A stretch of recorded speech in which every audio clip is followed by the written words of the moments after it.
Hi people, it's me Anja, my pronouns all she and her, and welcome back to my channel for a new chapter of my reading vlog series where I read a book that was published a decade ago for the first time to see whether or not it has aged well. And today's pick is Will Grayson, Will Grayson. I've heard of this book in the past because I think it was one of the first queer YA books to make the New York Times bestseller list, and a big factor of that is that this book came out in 2010, which is 5 to 6 years before same-sex marriage was legalized in the United States. So naturally, having a queer book be extremely popular was so rare in 2010. And obviously, we have a lot more to go when it comes to queer representation in 2025, given the nuances of queer identity and the more that we're learning about queerness now. But still, that's really cool, obviously, for its time. But again, obviously the whole point of this series is to see whether or not this book ages well, because I'm sure it was awesome in 2010. So let's see how awesome it is in 2025. So also, for clarification, I love that we do have more and more queer books that are popular in 2025. I just also think that there should be more queer books that aren't so focused on white cisgender men in 2025 as well, which is what I'm assuming this book is about. I think this book is YA, and it's co-authored by two people whom I've read books by before. I've talked about John Green before on this channel. I've read another book by David, the other author, maybe 2 years ago for the very first time. It's a book that he co-authored with Jennifer Nevin, I think, the author of All the Bright Places, which a long time ago I wanted to watch that movie because Elle Fanning was in it, but I still haven't seen it.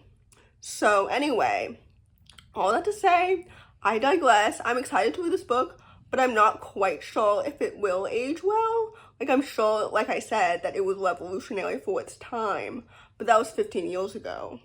So, yeah, all that to say, we've made great progress when it comes to queer representation now in 2025, but I also feel like sometimes I wish that we have made more progress 15 years from 2010, if that makes any sense. And in some areas, I feel like we're going backwards. But anyway, I digress. I could talk about that for ages, and there's so many different factors to talk about when it comes to that conversation. So anyway, I digress. I'm excited but hesitant to read this book, essentially. So I've read 100 pages of this book, which is truly interesting because that means that I'm a third of the way through this book, because I think this book has, what was it, 350 pages or something like that? I don't know. Most YA books that were published during this era had around that page count, so I'm assuming that, because obviously my copy has 371 pages, but that includes the author's note and stuff like that, so I don't think that that's completely accurate. Anyway, all that to say, I'm 100 pages into this book, and the two main characters have not met yet, and I'm also a little bit confused as to how their lives are going to intersect. So basically, we have two main characters who both have the same name, and one of them's straight and the other one's gay.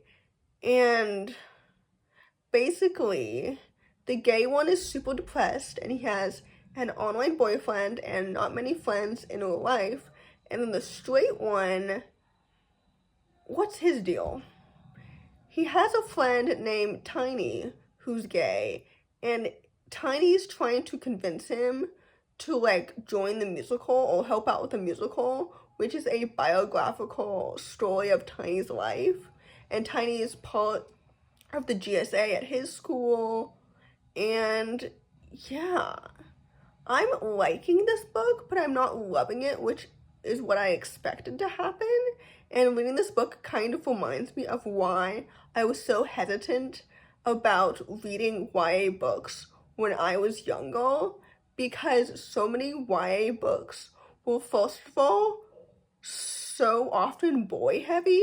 Like, I want to read in a girl's perspective, not in a boy's perspective, because I relate more to being a girl, because that's how I'm perceived, and I am a girl, so that's great. Second of all, so many teenage boys, which is totally understandable and normal, like, think about sex all the time, which is, again, totally understandable, totally normal, but, like, so often that meant that so many YA books, when I was younger, felt more racy than necessary. So, anyway, all to say, all these factors are reminding me of that in my adolescence, which is not necessarily a good thing, like a good memory for me. So, all that to say, I think I'm going to rate this book 3 stars, and I'm not quite sure if it's going to really age well, but I do have to contextualize this book and remember that, like, obviously, these two main characters are both white cisgender men, and, like, I have to put myself in those shoes, even though I'd rather not. You know what I mean? I don't know if any of that made any sense at all, but basically, what I'm trying to say is that my expectations should be low, because this is a YA book published in 2010, so maybe it won't age well, because lots of the books that were published in 2010 weren't necessarily very good, and both John's writing, I'm assuming, and David's writing has improved since then. So, actually, I don't know if this is David's debut book or not. And I'm not quite sure when John, like, wrote this book in between writing his other books. So, anyway, I don't know if any of that made any sense. But basically, I'm liking this book so far, but I'm not loving it, which is what I thought would happen. So first of all, in case anyone's wondering, the F slur is used in this book in the middle of chapter 11, which I definitely expected, because I feel like that's one of the ways that we've progressed since 2010. I feel like slurs are often, if they are included in queer books nowadays, they're often edited out or more implied. And another way that we have progressed in terms of queer representation in 2025, in my opinion, and my opinion is based on the hundreds and hundreds of queer books that I've read that have been published in the past, like, 5 or 6 years.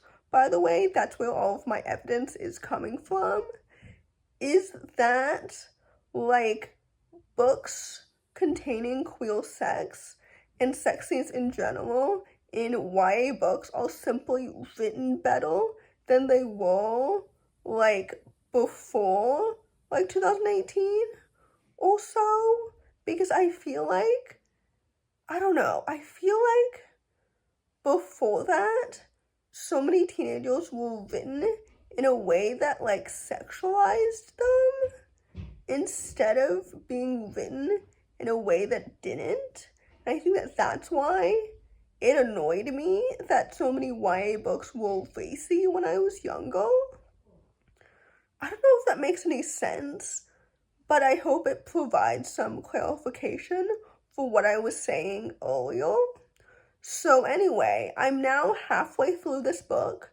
I'm enjoying it. I think it's interesting that the two main characters met up randomly, and I don't know, I wouldn't say that I'm liking this book more than I was before, because I'm not going to change my rating or anything like that, but, like, I don't know which Will Grayson I prefer as a character.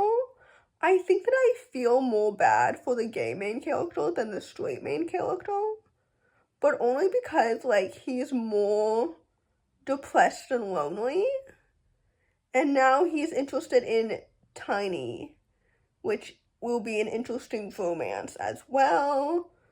And as for Will Grayson's romance with Jane, the straight Will Grayson, I don't really tail for it, I think it will be cute, I guess. I don't know. The portrayal of women in these early YA books has always been kind of iffy to me. Like, it's hit or miss. You know what I mean? Like, sometimes they're written in really misogynistic, weird ways, but sometimes they're just written in really boring ways, but not necessarily misogynistic. So, I don't know. Jane is a really plain character right now, is my point. So, that's fun, I guess. I feel like she's written to be his love interest, and she doesn't have much of a purpose or a story beyond that. I don't know if that makes any sense at all. But anyway, that's where I'm at. So in conclusion, I rated Will Grayson 3 stars as suspected. My favorite characters were Gideon and Tiny. And I spent this entire video basically talking about whether or not, like, this book would age well in terms of the gay representation. And I would say that I understand why this book is considered, like, so revolutionary, such a staple, etc. But, like, also, I think that in 2025, the most popular queer books still tend to feature white cisgender gay men as opposed to maybe featuring more diverse perspectives, especially when it comes to particularly like trans people of color. You know what I mean? Does that make any sense? So anyway, that's what I mean when I say that like there are more options for queer books in 2025 than they were in 2010. But I also think that like white supremacy is still rampant in queer representation, and so is misogyny, frankly. So anyway, and also I can't quite compare this book to other like YA gay contemporary books that were published in 2010 because I haven't really read any, if that makes any sense. So anyway, all that to say, I liked this book and I think it's good, but I also think that it's mid, and I've read better books, essentially. So I would have enjoyed this book more if it was better.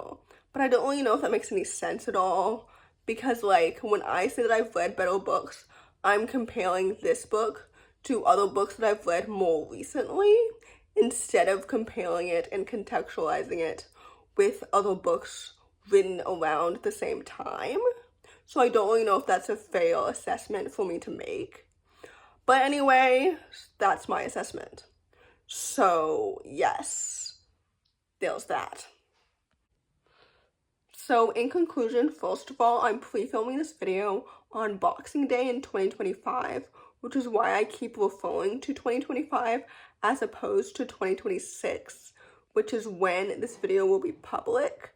Second of all, like I've mentioned throughout this entire video, I love queer representation, obviously, made evidently by the fact that I read queer books so often, and I'm constantly talking about how important and relevant it is to have queer representation, but also I think that within the umbrella of queer representation, there should be more like diversity and intersectionality and everything when it comes to featuring queer people, because obviously not every queer person is a white cisgender gay man, and there should be more books featuring like people of color and transgender people of color and sapphic non-binary people, etc., etc.